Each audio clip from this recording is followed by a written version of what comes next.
Fresh কিছু হাইড্রিল আছে, এটা সংগ্রহ করবো। এরপর কিভাবে অ্যারেঞ্জমেন্ট করা হয় এটা আমরা দেখব। এখন আমরা সালোক সংশ্লেষণ পরীক্ষার জন্য জল থেকে হাইড্রিলা সংগ্রহ করব।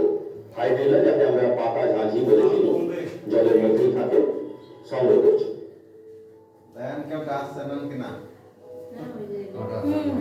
এইগুলো হাইড্রিলা। এটা পুকুরে পাওয়া যায়, বিলে পাওয়া যায়। পুকুরে পাওয়া যায় স্যার, অনেক টিভিতে পুকুরে পাওয়া যায়। সালোক সংশ্লেষে অক্সিজেন নির্গমনের পরীক্ষার জন্য এই সমস্ত উপকরণগুলো আমরা সংগ্রহ করেছি। এখানে রয়েছে বেকিং সোডা, আর একটু কমান সাউন্ড, কার্বন ডাইঅক্সাইড, ক্লিয়ার আসতেছে না। কিছু হাইড্রিলা, বড় বিকাশ, ফানেল এবং টেস্ট টিউব। এরপর পুরোটাকে আমরা অ্যারেঞ্জ করব। কিভাবে এই পুরোটাকে সাজানো হয় একটু দেখি। প্রথমে হাইড্রিলাগুলোকে নিয়ে এইভাবে ওদের কাটা প্রান্তগুলোকে এক জায়গায় করছি।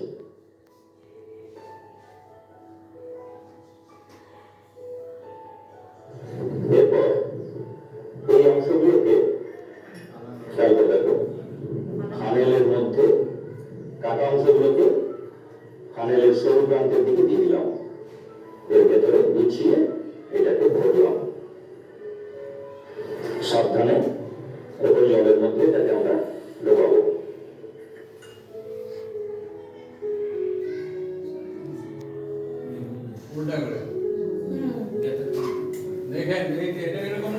এই জলের মধ্যে খুব সামান্য পরিমাণ সোডিয়াম বাইকার্বনেট দেওয়ার কথা। তা এখানে আমি দেখতে পাচ্ছি জলের মধ্যে যথেষ্ট পরিমাণ কার্বন ডাইঅক্সাইড আছে এবং সালোক সংশ্লেষ শুরু হয়ে গেছে। সুতরাং আমি আর আলাদা করে বেকিং সোডা দিচ্ছি না। এরপর এই টেস্ট টিউবকে আমরা এই ফানেলের সরু মুখের উপর চাপাবো। এমন ভাবে চাপাবো টেস্ট টিউবের মধ্যে যেন এয়ার না থাকে।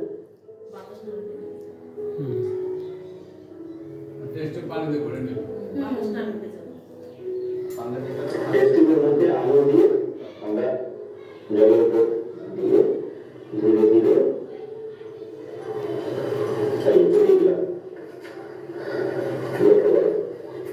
সূর্যের আলোতে ফটোসিনথেসিস শুরু হয়ে গেছে এবং হাইড্রিলার কাটা প্রান্তগুলো দিয়ে ধীরে ধীরে অক্সিজেন বাবলস বেরিয়ে আসছে এবং এগুলো জমা হচ্ছে টেস্ট টিউবের একেবারে ওপরে। কিছুক্ষণ পর আমরা এটাকে পর্যবেক্ষণ করব যে ওপরে যে জলপূর্ণ এই অবস্থাটা রয়েছে এখন, এরপর ধীরে ধীরে জলকে নিচের দিকে ঠেলে অক্সিজেন গ্যাস ওপরে জমা হতে থাকবে। এইভাবে কিছু সময় রেখে দিলেই অক্সিজেনের বুদবুদ কিভাবে বেরিয়ে আসছে খেয়াল করো।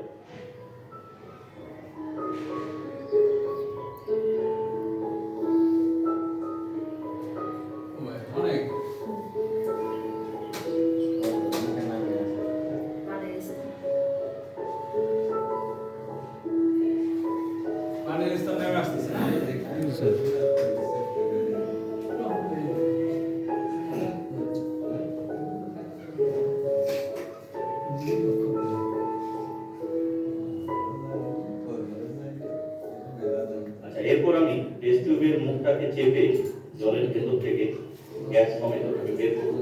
এরপর পরীক্ষা করতে চাই যে ওটা কি গ্যাস। খুব সাবধানে আমাদের পরীক্ষা করে দেখতে হবে গ্যাসটা অক্সিজেন কিনা। খুব সাবধানে টেস্ট টিউবের মুখে আঙ্গুল চেপে আমি টেস্ট টিউবটাকে বের করব। তীক্ষ্ণভাবে কাজ করতে হবে।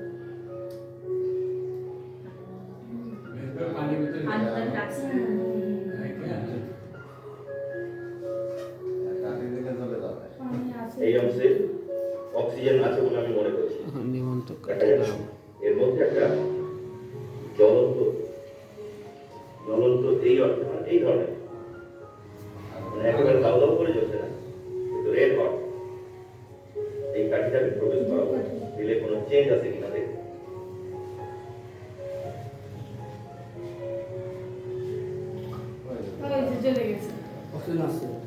বার্ন করবে হঠাৎ করে, অক্সিজেন পেয়ে আবার এটা জ্বলে উঠবে।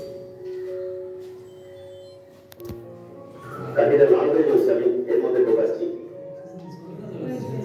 একত্রীয় চলে গেল। এর মধ্যে অক্সিজেন গ্যাস যেহেতু ছিল, তাই রেড হট অর্থাৎ লাল হয়ে যেতে থাকা অংশটা অক্সিজেন পেয়ে আরো জ্বলে উঠল। সুতরাং এর মধ্যে অক্সিজেন গ্যাস চলে গেছে। শেয়ার করা যায় কিনা দেখেন, শেয়ার করেন।